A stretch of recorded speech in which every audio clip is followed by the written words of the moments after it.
अभी सनम बिटिया बड़े गुस्से में गेट से बाहर निकली तो गेट खुला था तो मैं और फिर सारी खवातीन भी चली। खैरियत है ना? अंकल, दरअसल यहाँ देखो, मेरा मकसद हरगिज तुम्हें शर्मिंदा करना नहीं है। मैं बिल्कुल समझ सकता हूँ कि इस सब में तुम्हारा कोई कसूर नहीं होगा।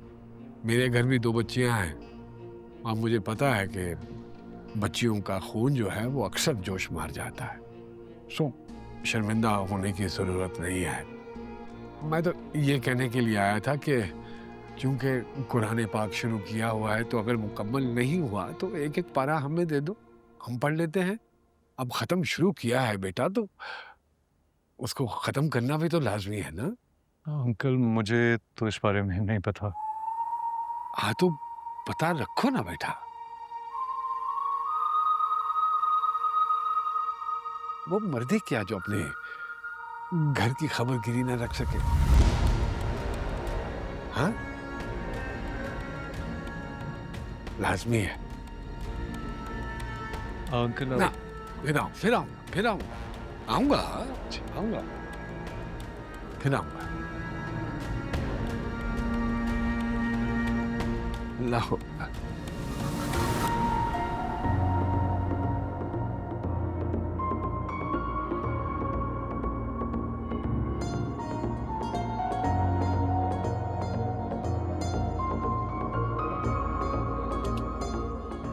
ये यहाँ क्या कर रहा है?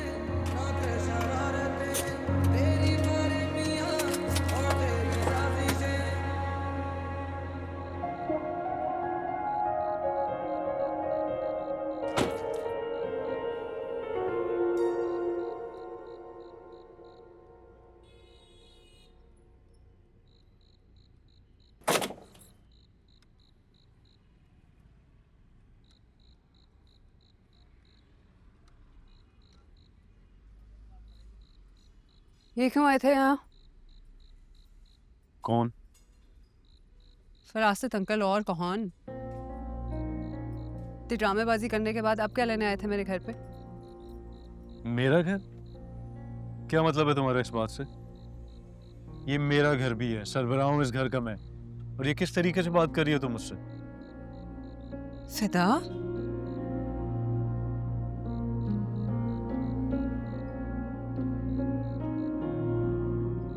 इसमें क्या हो गया है? तुम देख रहे हो तुम मुझसे किस तरह बात कर रहे हो? तुम्हारा ये बिहेवियर नहीं है। आग लगा गए हैं ना फरासत अंकल हमारे घर यार में। सनम, बस कर दो प्लीज। ये जिक्र सुन सुन के ना मेरे कान पक गए हैं। तुम तो शुरू दिन से उनके और उनकी फैमिली के अगेंस्ट थी। फिर भी इतनी डिसेंसी है उनमें कि वो आए घर और मुझसे पूछा कि अगर कुरान खत्म नहीं हुआ ना तो हम कुरान खत्म करवा देते हैं। And just look at you. किसी की जरूरत नहीं है मुझे। जो मुझे करना होगा मैं कर लूंगी। उनको साफ साफ मना कर यार दो कि इस अजीब घर। लड़की हो तुम। अगर पड़ोस में से कोई हमारे घर आता है तो मैं उनसे क्या कहूँ? आप हमारे घर ना आया करें क्योंकि हमारी बेगम साहिबा को पसंद नहीं है कि आप हमारे घर आए, क्योंकि हमारी बेगम साहिबा को इस मोहल्ले की एक आवारा औरत बहुत पसंद तुम्हारा मसला क्या है शाज़मीन से? है। तुम्हारा मसला क्या है फरासत अंकल से? हमारी आंखों पे फरासत अंकल की पट्टी चढ़ चुकी है, समझ आई है तुम्हें? और तुम्हारी आंखों पे शाजमीन की पट्टी चढ़ चुकी है, समझ आई तुम्हें? बात करना ही फजूल है। हाँ तो तुमसे बात करना फजूल तरीन है।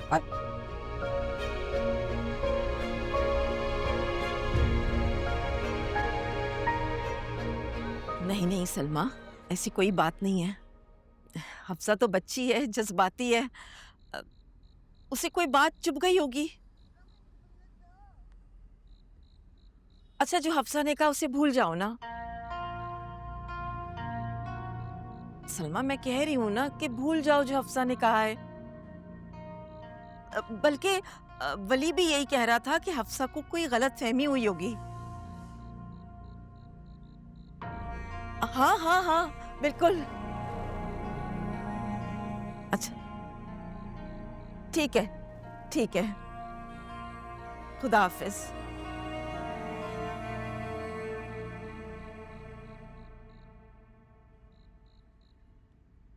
हफ्जा, जी अम्मी।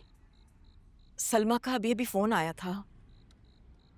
वो पूछ रही थी कि जो हफ्जा ने बात की थी उसका क्या मतलब है। बड़ी मुश्किल से टाला है मैंने उसे। क्या जरूरत थी तुम्हें फरासत भाई के लिए सबके सामने इस तरह बात करने की? अम्मी, मैंने कुछ गलत तो नहीं कहा? जरूरी तो नहीं कि हर सही बात की जाए।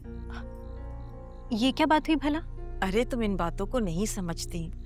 हम यहाँ इतने सालों से उन लोगों के साथ रह रहे हैं, अब यूं मुंह खोल के तो बात नहीं करते ना किसी के बारे में। अच्छा, उन लोगों ने जो किया वो बिल्कुल ठीक किया ना, है ना? वो अपनी खून ना छोड़ेंगे तो हम अपनी वजह क्यों बदले? मुझे बिल्कुल अच्छा नहीं लगता हफ्सा कि मेरी बेटी बड़ों के दरमियान बैठकर ऐसी बातें करे, चाहे बात गलत ही क्यों ना हो। और वली ने भी तो तुम्हें मना किया था ना कि इस बात को खत्म कर दो, तो तुम्हें बात करने की जरूरत ही क्या थी बेटा? अच्छा ना अम्मी, आइंदा नहीं करूंगी। आप तो डांटी जा रही है। मैं इसलिए डांट रही हूँ तुम्हें कि तुम आइंदा ये हरकत ना करो। अगर सलमा ने किसी को बता दिया या फिर फरासत भाई को पता चल गया तो हमें कितनी शर्मिंदगी उठानी पड़ेगी उनके सामने। अम्मी, उन लोगों ने जो किया वो इस बात पर तो जरा से भी शर्मिंदा नहीं है, उल्टा मुझे ही बातें सुना दी उन रुबीना आंटी ने। फिर वही बात। अच्छा ठीक है, आइंदा के बाद नहीं करूंगी, लेकिन अब आप भी कोई काम फरासत अंकल को करने के लिए नहीं कहेंगी। मैं सब कुछ खुद कर सकती हूँ। तुम घर पे ही रुक जाती, वहां जाने की जरूरत ही नहीं थी। अम्मी, अब तो इतनी इतनी सी बातें दिल पे लगा लेती है। तुम नौजवान बच्चे भी ना बहुत ही जज्बाती होते हो, मामले की ऊंच नीच को ही नहीं समझ पाते, कहीं भी मुंह खोल देते हो। कभी कभी मामले की नजाकत भी देखनी होती है। अच्छा अम्मी, आइंदा अब आप जो कहेंगी मैं वैसे ही करूंगी। चलिए अब खत्म करें इस बात को, ठीक है? चलिए मुस्कुराएं। प्यारी बच्ची मेरी, आइंदा नहीं करना। अच्छा जा अपना काम करो जा।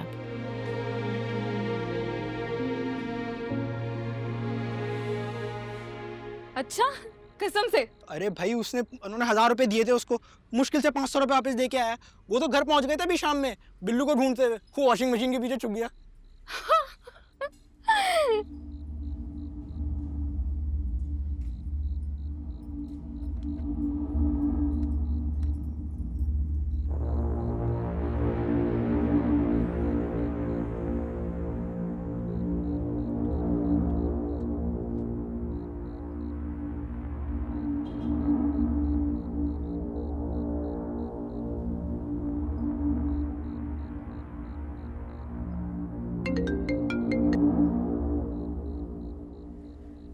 हाँ हेलो।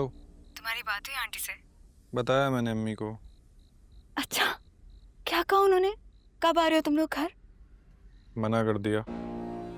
क्या मना कर दिए? क्यों? बकौल उनकी जैसी उन्हें बहू चाहिए, तुम वैसी नहीं हो। कैसी बहू चाहिए शमा आंटी को? सुगड़, घर गृहस्थी वाली, और उनके कहने के मुताबिक तुम्हें तो चाय या जूस भी सर्व करना नहीं आता। वैसे तुमने कब सर्व किया था जो उन्हें पता चल गया कि तुम घर गृहस्थी में जीरो? भाड़ में गया जूस। मेरी बात सुनो हमाद, तुम्हें क्या लगता है मैं मरी जा रही हूँ कि तुम्हारी माँ मुझे पसंद करेगी? तड़प रही हूँ मैं तुमसे शादी करने के लिए और आंटी की बहू बनने के लिए। ऐसी कोई बात नहीं है, ठीक है? अल्हम्दुलिल्लाह फैमिली के हर लड़के की नज़र है मुझ पर, और आज भी मैं शादी के लिए अगर हाँ कर दूँ ना, यहाँ लड़कों की लाइनें लग जाएंगी मेरे लिए। समझ आई है तुम्हें? पता नहीं क्या समझ रखा है तुमने मुझे। ईमान, कैसी बातें कर रही हो यार तुम किसी और से शादी कर लोगी? तो तुम्हें क्या लगता है हमारी माँ की रिजेक्शन के बाद हमें तुम्हारी रिजेक्शन का इंतजार करूंगी? इससे बेहतर ये नहीं है कि मैं खुद तुम्हें रिजेक्ट कर दूं। तुम मुझे रिजेक्ट करोगी? हेलो हेलो, फोन काट दिया।